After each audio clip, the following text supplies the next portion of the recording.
A college student disappears in just 4 minutes, between a car crash and a police arrival. No evidence, no witnesses, and no body. How can someone vanish like that in modern America? This is more than a mystery, it's a real-life nightmare. Imagine crashing your car on a dark, icy road in the middle of nowhere, and then disappearing within minutes, without a trace. No footprints in the snow, no tire tracks, no witnesses, just silence. That's the chilling story of Maura Murray, a bright 21-year-old nursing student whose disappearance in 2004 has baffled police, haunted the internet, and created one of the most enduring modern mysteries in America. It all started on a quiet Monday night, February 9th, in rural Haverhill, New Hampshire.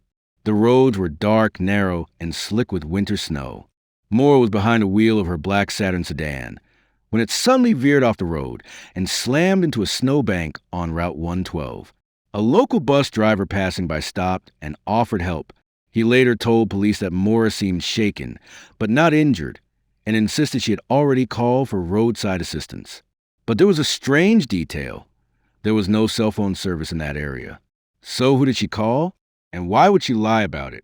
That brief encounter with the bus driver is the last confirmed sighting of Maura Murray. He drove off and called the police around 7:42 p.m. Just 4 minutes later, at 7:46 p.m., officers arrived on the scene, and Maura was gone, vanished. Her car was locked. Inside, they found a few personal items: a box of wine, some clothes, a book on mountain climbing, and printed directions to a destination no one has ever confirmed. But her wallet, phone, and keys were missing. More unsettling, there were no footprints leading away from the scene, and the snow showed no signs of a struggle. It was as if she had been erased from the face of the earth. This disappearance wasn't just sudden. It was impossible to explain. In the years that followed, journalists, law enforcement, internet detectives, and Maura's own family would dive deep into every minute of that day, every mile of road, every moment in Maura's life leading up to her disappearance. But the more people searched, the more confusing things became. And here's what makes it even creepier. Maura didn't live anywhere near that crash site. She was a student at the University of Massachusetts, Amherst, several hours away in Massachusetts. She hadn't told her friends or her family she was planning a trip. In fact, she had told her professors that there was a death in the family. But that wasn't true. There was no family emergency, no known reason to be in that area, and no record of her planning to meet anyone. So what was she doing there? That question has consumed thousands of people for over 2 decades. Everyone from amateur YouTubers to former FBI agents has tried to solve it. The case has been the focus of multiple documentaries, books, podcasts, and Reddit threads. Yet not a single confirmed sighting of Maura has ever emerged.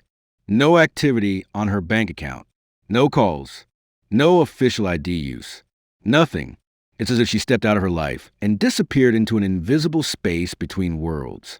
What makes this story so gripping and so disturbing is how fast it all happened. The gap between the moment the bus driver left her and the moment the police arrived is less than 5 minutes. That means someone would have had to find her, convince her to leave, and disappear with her in under 300 seconds without leaving behind any trace. No vehicle was seen on the road. No security cameras caught anything. No witnesses saw someone pick her up, and if she had walked into the woods, the cold would have killed her within hours. Yet no body has ever been found. For her family, it's been a never-ending nightmare. Her father, Fred Murray, has been relentless in pushing for more investigation, more media attention, and more awareness. He's walked those snowy roads, searched abandoned cabins, followed up on every anonymous tip, and even dug up basements after rumors of buried bodies. But he, too, has come up with nothing. No closure. No answers. And then there are the online theories.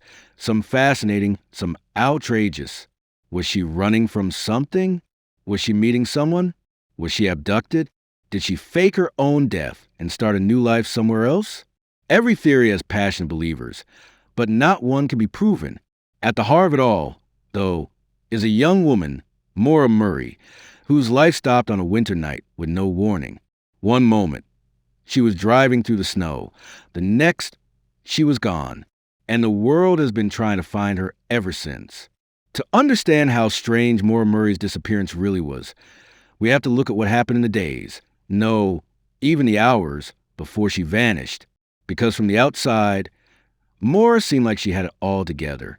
She was a 21-year-old nursing student at the University of Massachusetts Amherst, intelligent, athletic, and driven. She had a boyfriend in the military, a close-knit family, and she was respected by her peers. But behind that image, something was unraveling, and fast. Just days before she disappeared, Maura was involved in an unusual incident while working a campus security shift. She reportedly received a phone call that deeply upset her, so much so that her supervisor had to walk her back to her dorm. She was in tears and barely able to speak. The content of the call was never publicly confirmed. Some say it was from her sister. Others speculate it was related to personal or relationship issues. Either way, something disturbed her deeply, and from that moment on, her behavior became more and more erratic. The next few days only added to the mystery. On February 5th, just 4 days before she vanished, Maura was in a minor car accident involving her father's new Toyota Corolla. She had borrowed the car while he was visiting and crashed it into a guardrail late at night. She told her father she had swerved to avoid hitting a curve. He didn't press her about it, but her behavior seemed off. She was visibly shaken, and Fred later said she wasn't acting like herself. Then on Monday, February 9th, the day of her disappearance, Maura emailed her professors saying she would be missing class for a week due to a death in the family. That wasn't true. No one in her family had died. She also made some final preparations that have puzzled investigators and internet sleuths for years. She withdrew $280 from her bank account, most of the money she had. She went to the DMV and picked up some accident forms, likely for the recent crash. Then she emailed her boyfriend, who was stationed at Fort Sill in Oklahoma, saying, "I love you, more stud." Nothing out of the ordinary, but something about her tone felt final. She also packed her belongings, cleaned out her dorm room, took personal items, including her favorite stuffed animals, some clothes, and her textbooks. It looked like she was either going on a long trip or not coming back. But she didn't tell her friends. She didn't tell her family. She just vanished from her routine without explanation. Perhaps the strangest move of all, Maura went online in search of directions to multiple remote areas in Vermont and New Hampshire. She specifically looked up places near the White Mountains, a region known for its hiking trails, cabins, and isolation. She also booked a room at a lodge in Vermont, but never checked in. That night, she got into her black Saturn, carrying only some basic belongings and alcohol she had just purchased, and drove north into the freezing darkness. There were no phone calls to friends, no goodbye notes, no signs of panic. But it's clear that Maura was on mission. Whether that mission was to escape, to meet someone, or to simply disappear, we don't know. Some people believe she was having a mental health crisis and needed to clear her head. Others think she had gotten herself into trouble and was trying to run. There are even those who think Maura had been planning this for a while, and that her disappearance was not an accident, but a carefully calculated move. Adding another layer of mystery, Maura had been dealing with legal and academic stress. She had recently gotten in trouble for using a stolen credit card number to order food. Though it wasn't a major charge, it added pressure to her life. Some speculate she feared losing her place in the nursing program. Others think the incident was a symptom of deeper emotional problems. And then there was her relationship. Her boyfriend, Billy, was reportedly committed to her, but their relationship was complicated.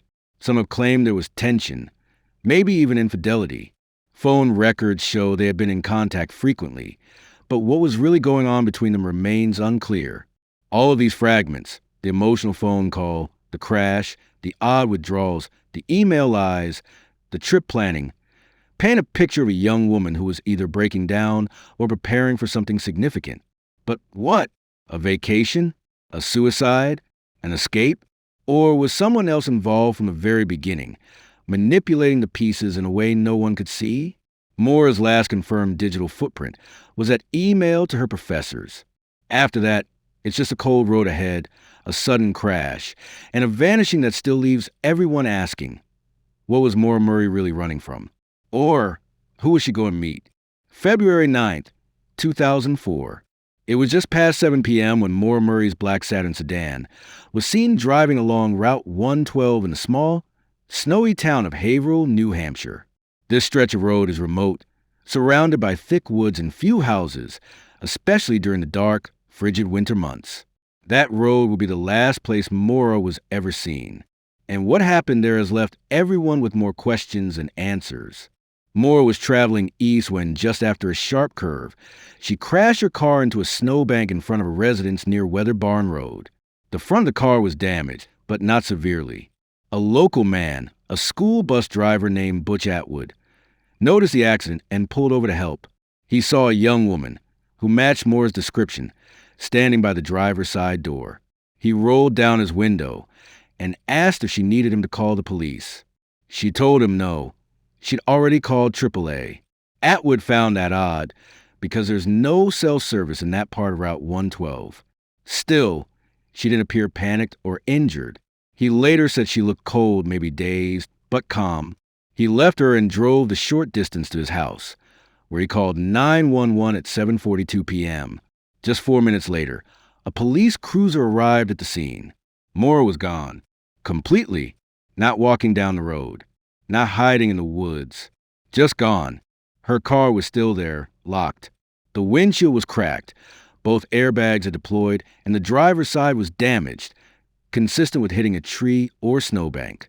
Inside the vehicle were personal items: a box of wine, a Diet Coke bottle that smelled like alcohol, a book on mountain climbing, some clothes, and printed MapQuest directions to Vermont motels. But something important was missing: her cell phone, her debit card, and her license. None of those items have ever been found. There were no footprints leading away from the scene. No tire tracks from another vehicle. No blood.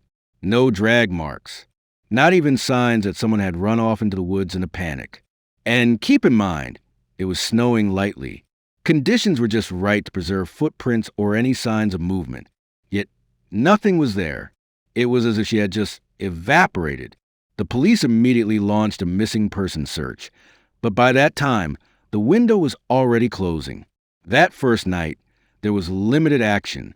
A few officers patrolled the area, but no full-scale ground search happened until the next morning. In the hours that passed, if Maura had wandered off and become disoriented, she could have succumbed to the cold. But search dogs, helicopters, and volunteer teams found no sign of her. Authorities initially treated the case as a runaway situation. After all, Maura was an adult, and they found no sign of foul play at the scene. They believed she might have wanted to disappear for a while. But Maura's father, Fred Murray, disagreed strongly. He believed something had happened to her between the crash and the arrival of the police, in that narrow 4-minute window. So, what are the possibilities? One theory suggests Maura was picked up by a passing motorist, willingly or not. If true, that driver would have had to approach within minutes, get her into the vehicle, and drive off before police or neighbors saw anything. But no one reported seeing another car. There were no headlights, no brake marks, nothing. And why would she leave all her belongings behind? Another theory says Maura ran into the woods, either trying to hide from police because she had been drinking or because she was afraid of getting into trouble. But again, no footprints, no scent, and no body was ever found. The area was heavily searched by trained dogs and infrared helicopters. Nothing turned up, not even her phone or her keys. Some believe Maura might have staged the scene to look like an accident, so she could vanish and start over somewhere else. But the crash wasn't minor. The airbags deployed, and the damage was enough to make the car undrivable. It's hard to believe someone would purposely crash their car in a random, remote area and have no solid escape plan in freezing temperatures.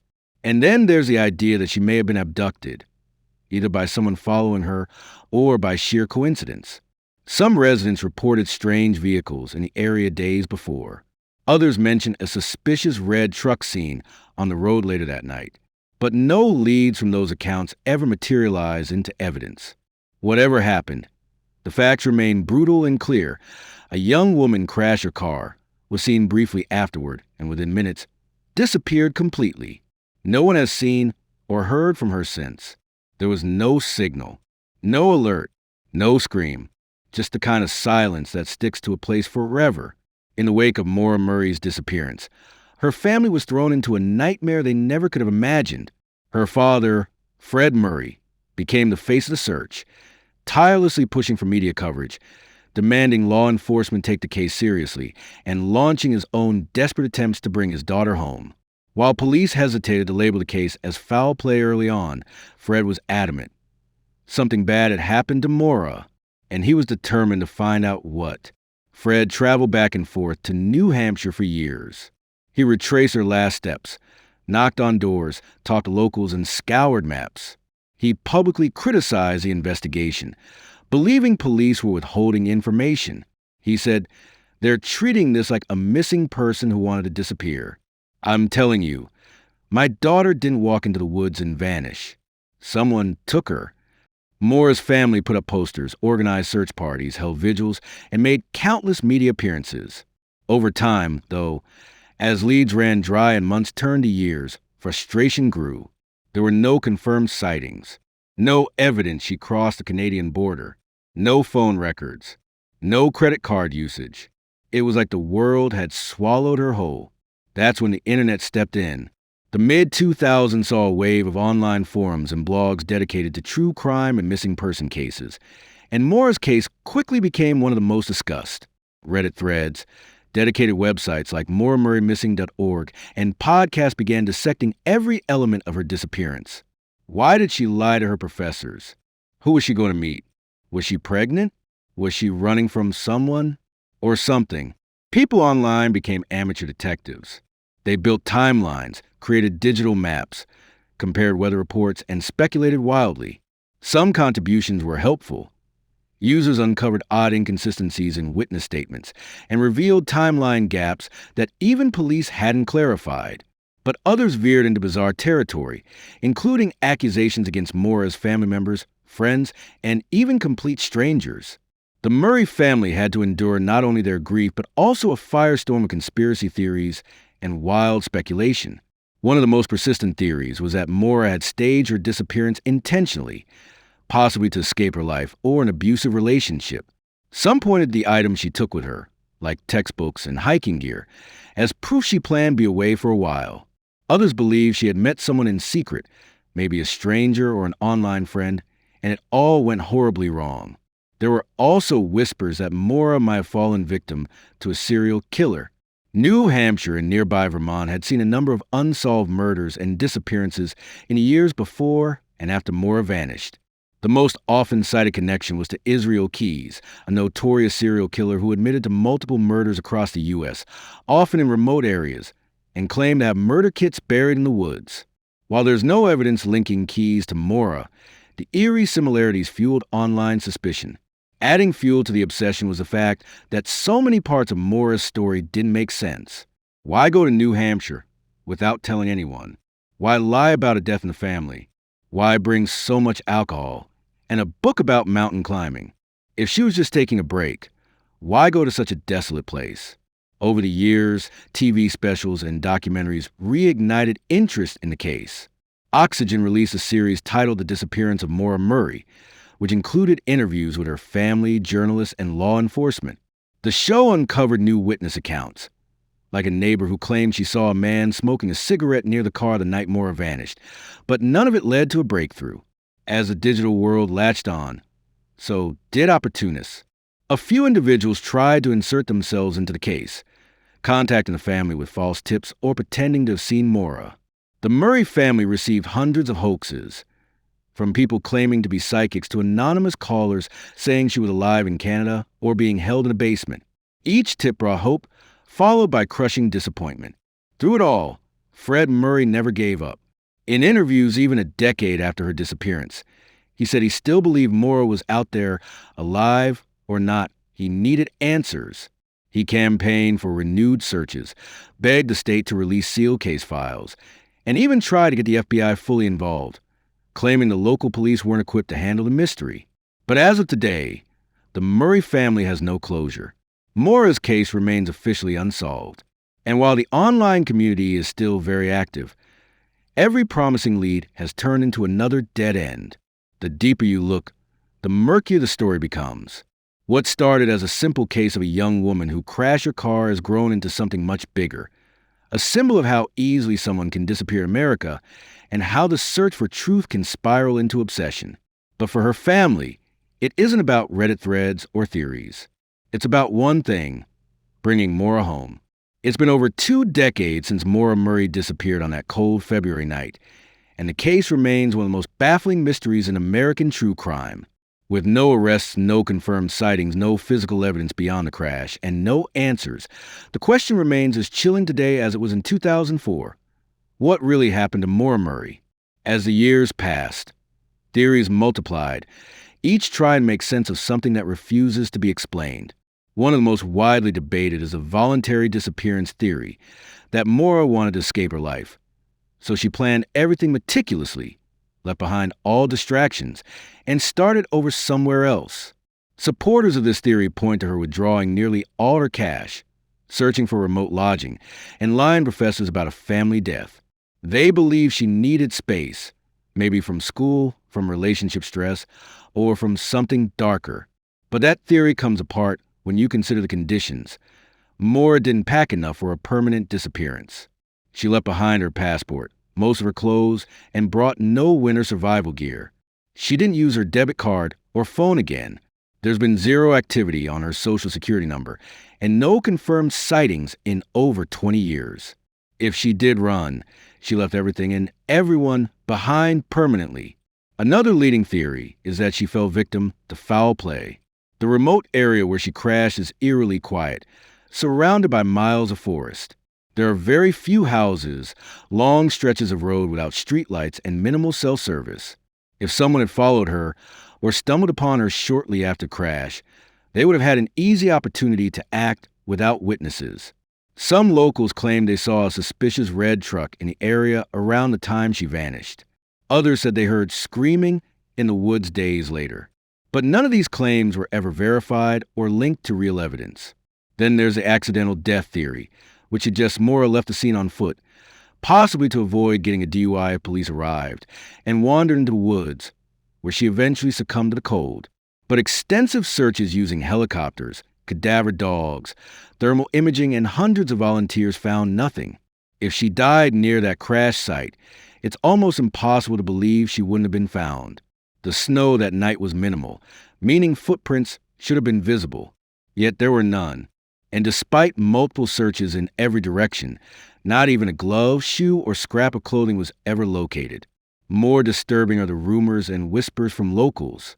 Over the years, some residents of the Haverhill area have made cryptic comments or hinted at knowing more than they've said publicly. One man even claimed that Maura had been taken to a nearby house and killed that same night, but he later recanted and admitted to lying for attention. Still, strange tips and anonymous letters have occasionally surfaced, none ever proven true, but enough to keep the fire of suspicion burning. There are also theories that Maura met someone at the crash site, someone she trusted. Perhaps it was a person she arranged to meet online, or someone she had contacted ahead of her trip. If so, that would explain her calm demeanor and refusal of help when offered. But again, no names, no proof, no trace. What makes this case so unique and so haunting is the total lack of closure. Most missing person cases have something: a clue, a signal, a message, a body. Maura's case has none of that. It's a vanishing sealed in silence. And in a world where nearly everything leaves a digital footprint, Maura's last known moments are frozen in time, like a ghost on a snowy road. The case has left a deep emotional scar on her family and those who followed it. Her father, Fred, has aged under the weight of unanswered questions. Her siblings have had to grow up in the shadow of her disappearance. They've all carried a grief that doesn't fade, because they never got to say goodbye, and they've never had a place to mourn. Maura's story has also become a cultural moment, one of the first major missing person cases to become a digital mystery, fueled by the internet's obsession with solving the unsolvable. Podcasts, Reddit deep dives, documentaries, and true crime YouTube channels have kept her case alive, even when leads dried up. It's a powerful reminder that the internet can do both good and harm, shining a light on a cold case while sometimes drowning it in noise. Today, Maura Murray's name still resonates. She is a symbol of loss, of questions that refuse to fade, of how one small moment, a car crash on a lonely road, can fracture countless lives. Her case reminds us that not every story gets an ending. And that's the real terror, not knowing. Until the day someone speaks or new evidence is uncovered, Maura Murray will remain one of the most chilling and confounding disappearances in modern history. A young woman with everything ahead of her, gone in an instant, and the silence she left behind still echoes to the mountains of New Hampshire. Maura Murray didn't just vanish. She was erased. 2 decades later, we still have no answers, just haunting silence. If this case chilled you, hit that like button, share with someone who needs to hear it, and subscribe for more unsolved mysteries. Someone out there knows the truth. Maybe it's you.